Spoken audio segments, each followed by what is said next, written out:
अगर आप मुझे सब्सक्राइब कर रखे हो तो आपको पता होगा कि मैंने कुछ दिन पहले एक वीडियो बनाया था जिसमें मैंने बताया था कि एक लड़का जो ऑफिस जाता है सुबह, उसे एक मीटिंग के लिए बुलाया जाता है और मीटिंग उसे बताया जाता है कि आपका ले ऑफ हो गया है और शाम तक वो जॉबलेस हो जाता है। और इस वीडियो को बनाने का मेरा मेन पर्पज ये था कि ये सीन किसी के साथ भी हो सकता है, किसी के साथ मतलब किसी के भी साथ। और आप सही समझ रहे हैं, ये मेरे साथ भी हो गया, मेरा भी ले ऑफ हो गया। जो ले ऑफ हुआ बस मेरा ही नहीं हुआ, मेरी पूरी टीम का हुआ। और हाँ, इसमें बिल्कुल भी कोई एआई का रोल नहीं था, इसमें बहुत सारी अलग चीजें थी और ये बात मुझे 6 महीने पहले से ही पता था। तो मैंने जो अपनी प्रिपरेशन थी 6 महीने पहले से ही स्टार्ट कर दी थी।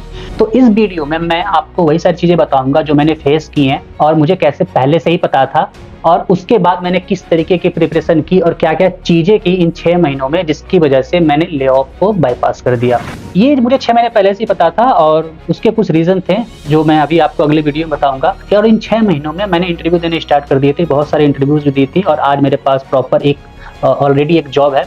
इन 6 महीनों में मैंने 2 SaaS बेस्ड वेबसाइट भी बनाई, जिनमें से एक फेल हो गई और एक बहुत ही ज़्यादा तो नहीं कहूँगा बट ठीक है, कुछ हद तक वो सक्सेस रही और मेरे लिए कुछ अलग से थोड़ा सा एक रेवेन्यू जनरेट कर रही है। तो मैं इस वीडियो में आपको ये बताऊंगा कि कैसे ही आपको पहले से अलर्ट हो जाना चाहिए इन सब चीज़ों के, और आप इन सब चीज़ों से कैसे ही बाईपास हो सकते हो। जैसे मैंने किया वैसे आप भी कर सकते हैं। बट ठीक है, ये वीडियो आप किसी को डराने के लिए नहीं है, ये मेरी रियलिटी है जो मैंने फेस किया है लास्ट के कुछ दिनों में। वीडियो स्टार्ट करते हैं और उससे पहले होप मत छोड़ो, क्योंकि ये वीडियो आपके लिए बहुत ज़्यादा इंपॉर्टेंट होने वाली है, क्योंकि इसमें मैं अपनी जर्नी शेयर करूंगा। उसके साथ साथ मैं आपको ये भी बताऊंगा कि आप किस तरीके से इन सारी चीज़ों से उभर सकते हैं। तो सबसे पहले मैं अपनी सिचुएशन की बात करता हूँ। जो मेरा ले ऑफ हुआ वो एक्चुअली बस मेरा नहीं हुआ, मेरी पूरी टीम का हुआ। और ऐसा भी नहीं है कि जहाँ मेरा ले ऑफ हुआ है वहाँ सारे लोग कुछ ऐसे थे, चाहे बुरे थे चाहे अच्छे थे।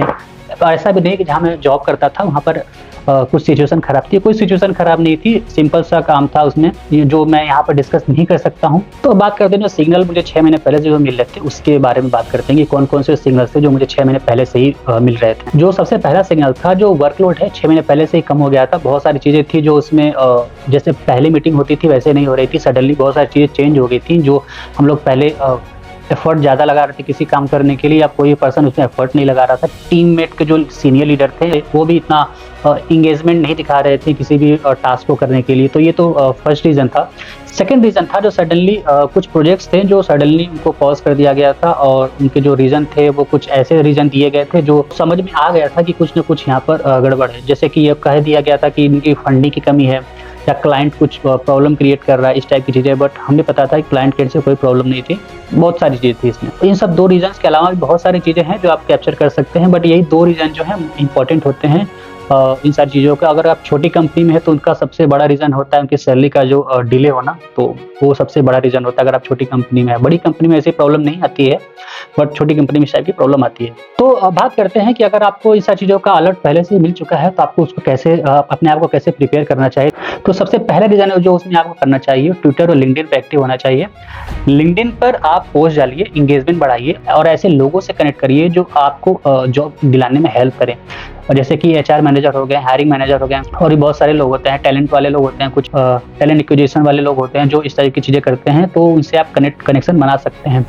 ट्विटर का यहाँ पर मेन रोल जो मुझे भी लगा था, जो उसने मुझे भी बेनिफिट किया था, ट्विटर पे एक्चुअली आप जब डालते हैं तो अब प्रोफेशनल्स बहुत ही ज़्यादा है और वहाँ पर जो होते हैं सोलोप्रेन्योर और इंडी हैकर होते हैं, और जो अपना और काफ़ी लोग होते हैं, ऐसे लोग होते हैं जो स्टार्टअप अपना स्टार्ट कर रहे थे, तो उनसे आप कनेक्शन बनाओ क्योंकि वो ज़्यादा बेनिफिट करता है। और ट्विटर पर एक ग्रुप है जिसको बोलते हैं बिल्ड इन पब्लिक, तो आप वहाँ पर जाकर चेक कर सकते हैं, वो ज़्यादा बेनिफिट कर देगा आपको। दूसरा रीज़न आता है बिल्ड अ साइड हसल। इसमें क्या होता है कि आप जो भी जॉब कर रहे हैं उसके साथ साथ आप साइड में कुछ स्टार्ट कर दो, अपना छोटा मोटा ही करना स्टार्ट कर दो, लेकिन आप स्टार्ट करो जिसमें बहुत सारा इनकम। ऐसा एक्सपेक्टेशन मत रखो कि आपको बहुत सारा इनकम मिलेगा, आपको छोटे छोटे इनकम ही मिलने चाहिए, लेकिन एक थोड़ा सा साइड इनकम होना चाहिए आपका। उसके लिए कुछ भी कर सकते हो। अगर आप टीचिंग में जाना चाहते हो टीचिंग कर सकते हो, अगर आप कोडिंग में हो तो कोडिंग से रिलेटेड कोर्सेज लॉन्च कर सकते हो, और भी बहुत सारी चीज़ें हैं जो आप इनसे कर सकते हो। UI UX में हो तो टेम्पलेट बनाकर बेच सकते हो, आप ग्राफिक डिजाइन में हो तो एक मंथली बेस्ड चीज़ें प्रोवाइड कर सकते हो, जहाँ पर आप एक मंथ में कैसे अपनी सर्विसेज को प्रोवाइड करते हो वो उस टाइप की चीज़ें कर सकते हो। ये मैंने लास्ट वीडियो में बताया था, आप वहाँ पर चेक कर सकते हैं। और यहाँ पर जो सबसे इंपॉर्टेंट है, जो मुझे भी लगता है एक्चुअली जो सबसे इंपॉर्टेंट है, कि आप जॉब लेने के चक्कर में कोई ऐसा स्टेप मत उठाओ कि आप कोई नई टेक्नोलॉजी ही सीखने बैठ जाए हो। अगर आप कोई नई स्किल एक्वायर करने जाते हो तो वहाँ पर आपको टाइम लगेगा, और उस स्किल में आप कितने परफेक्ट हो पाओगे वो आपके ऊपर डिपेंड करता है। बट आई वुड से कि अभी ना करो आप, अभी जिस स्किल में हो पहले उसी स्किल में कोई जॉब ले लो।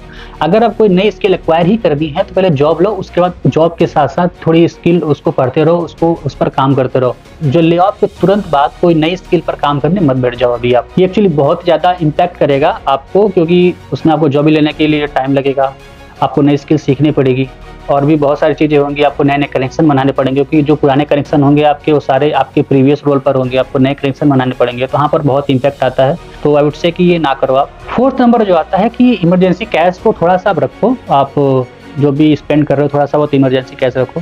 5th नंबर है जो एक्चुअली ये भी काफ़ी इंपॉर्टेंट है कि आप ट्राई करो कि आप किसी के मेंटर के अंदर आ जाओ, आप मेंटरशिप ले लो किसी का। यहाँ पर आपको बेनिफिट ये होता है कि आपको कंप्लीट एक रोड मैप मिल जाता है, जहाँ पर आपको एक प्लस पॉइंट होता है कि आपको किस तरीके से प्रिपरेशन करनी है, आपको इंटरव्यू कैसे क्रैक करना है और सारी चीज़ें कैसे करनी है, तो वो एक बहुत ही ज़्यादा प्लस पॉइंट होता है। और मेंटरशिप करने के लिए आपको लिंक्डइन पे बहुत सारे लोग मिल जाएंगे और ट्विटर पे मिल जाएंगे, तो आप वहाँ से ढूंढ सकते हो किसी ऐसे पर्सन को जिसका खुद का पीछे का कोई एक्सपीरियंस है इन सब चीज़ों में, तो वो ज़्यादा बेटर है। Last but not the least, आपको मेंटली प्रिपेयर होना चाहिए, क्योंकि आपका ले ऑफ है तो ऐसा नहीं है कि आपको तुरंत ही निकाल दिया जाएगा, आपको थोड़ा सा टाइम दिया जाएगा। तो उस टाइम में आप अपने टाइम को यूज करो, कुछ जो भी आपको प्रिपरेशन करनी है करो, इंटरव्यू दो, चीज़ें निकल जाती है, थोड़ा टाइम लगेगा बट ठीक हो जाएंगी सारी चीज़ें। और ये सब चीज़ें थे जो मैंने फेस किया ये और यही सारी चीज़ें थे जो मैंने अपने लिए किया, और मैं आपको यही गाइड करूँगा कि ये सारी चीज़ों को फॉलो करो आप। तो अगर आपको इससे रिलेटेड कोई क्वेश्चन है, कुछ जानना चाहते हो